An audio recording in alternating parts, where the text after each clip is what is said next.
Straight of Hormuz को अक्सर आलमी तवानाई की शहरा कहा जाता है और आज एक बार फिर यही आबी गुज़रगाह दुनिया की तवज्जो का मरकज़ बन चुकी है। पर्शियन गल्फ़ को गल्फ़ ऑफ ओमान से मिलाने वाला ये तंग रास्ता आलमी तेल की तरसील के लिए इंतहाई अहम है, जहाँ से दुनिया के तकरीबन 1/3 तेल के जहाज़ गुजरते हैं। यही वजह है कि जब इस इलाके में कशीदगी बढ़ती है तो आलमी मंडियों और सियासी हलकों में फौरी तशवीश पैदा हो जाती है।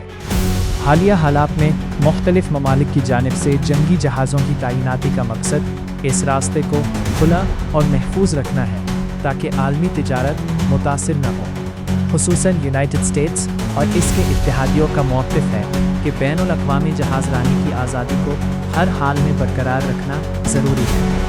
दूसरी जानिब ईरान इस बढ़ती हुई फ़ौजी मौजूदगी को अपने मफादात के ख़िलाफ़ करार देता है, जिससे खित्ते में कशीदगी मज़ीद बढ़ने का खदशा पैदा हो जाता है। दरहकीकत आबनाए हरमज़ सिर्फ एक समंदरी रास्ता नहीं बल्कि आलमी मईशत के इस्तेहकाम की अलामत है। अगर यहाँ कशीदगी बढ़ती है या जहाज़ रानी मुतासिर होती है तो इसके असरात तेल की कीमतों से लेकर आलमी मईशत तक महसूस किए जा सकते हैं। यही वजह है कि दुनिया की नज़रें आज भी इसी हसास आबी गुज़रगाह पर मरकूज़ हैं।